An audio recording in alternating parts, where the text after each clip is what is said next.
thinking of going back to my parents' house to give birth. I've been staying there for a few months, I said to my mother-in-law. She's probably going to make sarcastic remarks about who will take care of the household chores. Thinking that way, my mother-in-law said something beyond my expectations. Oh, really? Then why don't you just stay at your parents' house forever? I don't want to see the face of a parasite. If you want, why don't you get a divorce? I widened my eyes in shock. And at the same time, I realized that she was completely misunderstanding me. If that's what she wants, then I don't have to hold back either. I couldn't help but laugh a little. My mother-in-law didn't seem to have any interest in me and didn't notice. She's so carefree, unaware that she is about to hit rock bottom in her life. My name is Christina, a 32-year-old housewife. I started dating my husband Aaron in college, and we got married after becoming working professionals. Aaron is very kind and always cares about others. He has saved me many times. But when I told him that again, he said with a bashful look, "It's because of you, Christina, that I became kind to others." Huh? Me? It was news to me that I had been the catalyst for Aaron's kindness. I had always thought that Aaron had a kind nature from the beginning. Actually, I used to be a troubled teenager until high school. Because of that, I didn't have any close friends. I wondered if I would always be alone even after entering university. When I first entered there, I got lost on campus. Remember? Ah, was it during the first orientation? Listening to his story, I remembered our first encounter. He seemed to struggle with reading maps, and I, as a fellow freshman, approached him and offered help. At that time, you said, "We have the same orientation, let's go together." When you invited me with an innocent smile, I thought you were a very beautiful person. Hearing him say that, I couldn't help but blush. But in reality, he didn't confess his feelings to me until much later. Did you fall in love at first sight with me? Perhaps? When I asked that, he laughed and shook his head. It's a little different from that. At that time, it was more admiration than love. I thought your soul was beautiful. I wanted to get to know you as a person. I wanted to be a kind person like you. I wanted to be someone who could reach out to anyone, just like you. So I worked hard to become that person, you know? From my perspective, I believe he has always been kind to people even back then.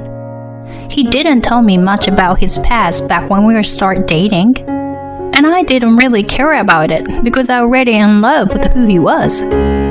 I even knew that he was the one for me from the early stage of our relationship. That's how sincere he was. And now, even though I heard that he had a troubled past, I wasn't surprised. Since I met his parents after getting married, I can imagine how they were. They were, if I may say, nothing like Aaron. That's because when I met his parents, they looked down on me. My parents have unbelievably bad personalities. Aaron had informed me about it beforehand, so I was already aware. They didn't even listen to me or Aaron and frowned blandly and said, "What a poor-looking girl. Aaron must have had bad taste in women. I hope you got a good education. How good were your grades?" I was surprised that my in-laws were not afraid to say such a thing when they first met me. My husband apologized to me the whole time, and I felt sorry for him. They treated my husband the same all his life. Whenever Aaron got a low score on a test since he was young, his parents would say things like, "Why is this child so stupid? Is he really our child?" he often heard words that you wouldn't say to your own child. It must have been tough not to be influenced by such a family environment. Aaron finally gained his freedom from his parents when he went to college and started living on his own. He made efforts to become a good person and developed his current calm personality. Now, we have met, married, and everyday life is filled with happiness. And to add to our happiness, we received even more joyful news. I became pregnant. I wonder if it's a girl or boy. While eagerly awaiting the birth of our child, we decided to love our child with all our hearts. Since Aaron's work hours overlap, I called my mother-in-law. "What is it?" As soon as I started speaking, my mother-in-law responded with a burdensome tone. "I'm pregnant." "Oh, a grandchild will be born? Is it a boy or girl?" "No, I don't know yet." "Girls are no good. They can't earn money. If you give birth, or make sure it's a boy, I absolutely won't accept anything else." "Oh, that's... As for the gender, it's something that we can't control." "It's the wife's job to figure that out. I can't stay silent while my precious eldest son is being exploited." I couldn't believe how she was arrogant and looked down on me. Even though they always targeted Aaron with sarcastic remarks, now they suddenly call him their precious eldest son. I restrained myself from responding and decided to calm my mind. "Well, this is just a notification. Excuse me for now." Saying that, I hung up the phone. When Aaron came back, I informed him about his mother's reaction. Upon hearing it, Aaron, of course, didn't agree with his mother's opinion and had a very displeased expression on his face. "Precious eldest son? Are you kidding me? My mother is always looking for someone to attack and persistently targets them with relentless attacks. That's why when the target is someone other than me, she suddenly starts calling me that. Anyway, you don't have to listen to her at all." I nodded in agreement. Since my mother-in-law never called us, I thought it was fine that way, but surprisingly, my mother-in-law showed up at our house a few months before the expected delivery date. Even though it's far from her house, she came to our house without any prior contact. She barged into our house and started telling me what to do. "If you can support parasites, then support me too." Am I the parasite she's referring to? As I was close to giving birth and my belly had grown big, I couldn't move much even if she commanded me. "But I'm sorry, but I want to rest, because my belly is already big." As soon as I said that, my mother-in-law suddenly got angry. "What are you even here for in this house? You're just a housewife, right? Then take care of me and Aaron. You useless person." Both Aaron and I were taken aback. "Cut it up, Mom. If you plan on biting Christina any further, I'll kick you out of this house right now." Being reprimanded by her own son, my mother-in-law quieted down for the time being. However, she still gave me sharp glances as usual. It seems that she had a fight with my father-in-law and left the house. My mom is relentless. If it continues like this, it will stress you out. Maybe it's better for us to escape from my mom. How about going back to your parents' house for the delivery? What Aaron said made the most sense. The most important thing for us right now is the baby in my belly. Yeah, I think that's the best option. After explaining the situation, my father agreed to come and pick me up. The next day, I approached my mother-in-law, who was lounging on a sofa. "I've decided to go back to my parents' house to give birth. I'll be staying there for a few months." Thinking that she would say something unpleasant again, my mother-in-law smirked and spoke. "Why don't you just stay at your parents' house forever? I don't want to see the face of a parasite." "Maybe you should get a divorce then." Come to think of it, she has always called me a parasite. She probably thinks I've been relying solely on Aaron's income, since I didn't want to have any involvement with my in-laws, for we never discussed our income or financial matters. So my mother-in-law must have misunderstood the situation. Well, I should get going then. After that, I returned to my parents' house as planned. Aaron finished work on the weekend and joined us at night.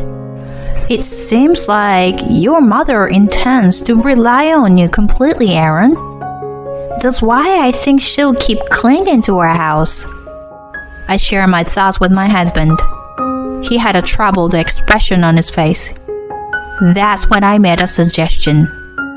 "I think we should sell the house." My words surprised both Aaron and my parents. In fact, that house was a gift from my grandfather when I got married. By the way, my grandfather is a well-known real estate tycoon in that area. He dotes on me a lot. When I became a working adult, I was entrusted with managing my grandfather's real estate, so the house is under my name. If I explain the situation to my grandfather, I'm sure we can sell it quickly. So I told my grandfather about it. And I can't believe it has come to this. Your husband's parents were also living in a property I manage, I think. They hurt my precious Christina, so they deserve to face consequences. Don't worry, leave everything to me." he had a wicked smile on his face. And in reality, the eviction process finished surprisingly quickly. Aaron was present during the eviction. "Your grandpa is amazing. He didn't just bring real estate people, but also strong masculine guys with him. Those guys swiftly moved all the belongings out. And your grandpa shut my mom up by saying, 'Isn't my granddaughter indebted you?' And oh man, he was so cool." He excitedly shared the story with me. It seems like my mother-in-law hurriedly returned to her house. However, since my grandfather got involved in this incident, she called me. "Hey, Christina, why do I have to be kicked out? Moreover, selling Aaron's house without permission is a crime." "No, that house belongs to me." "What are you talking about?" "That house was a wedding gift from my grandfather. So, you have no right to kick me out and continue living there." Taking this opportunity, I decided to tell her everything. Besides, I do have my own income. "What? You've just been staying at home all this time." "I have passive income, so I don't need to leave the house often." "Passive income?" "I own some apartments and parking spaces, you know. I work more than someone who suddenly intrudes into other people's homes and treats a pregnant woman like a servant. Don't you think?"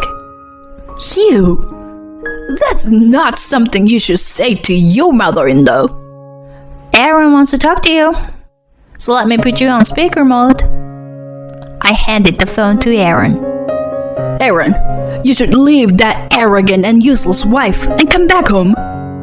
My mother-in-law was panicking, and her voice sounded odd. "Mom, I've made up my mind." "Aaron?" "I'm cutting ties with you and Dad." "Huh? What are you talking about?" Aaron glanced at me briefly. "This family with Christina is my true family, so I no longer consider you and Dad as my family. I don't want to have anything to do with you anymore. Aaron, don't say such things. What will happen to us if you don't support us? You're still the same, Mom. You and Dad always lived your lives only for your own reasons.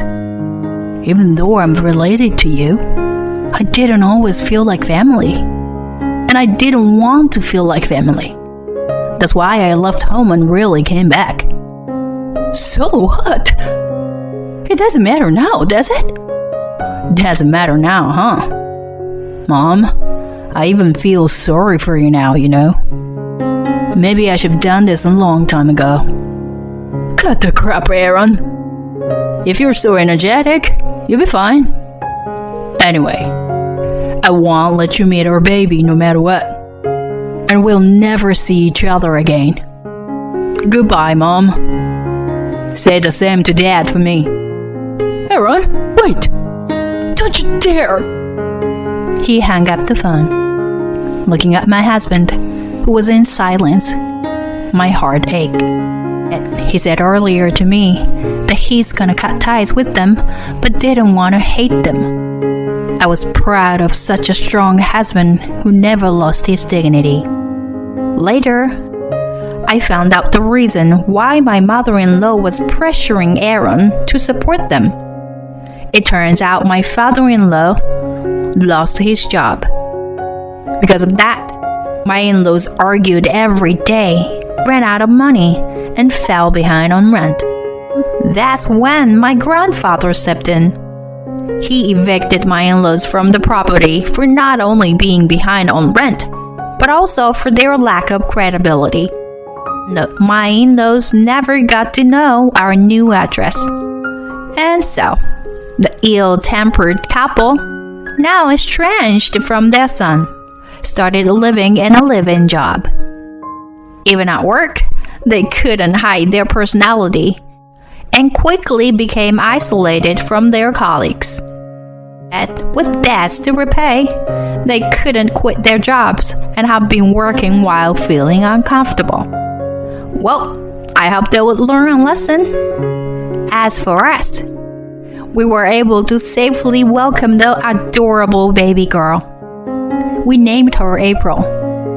She's the most beautiful thing ever. My husband tears up holding her in his arms. I am confident that I can raise my daughter to be a good human being with such a faithful husband. My family is also excited about April, especially my grandfather. Our new home is comfortable. And today, we are enjoying our busy yet joyful days.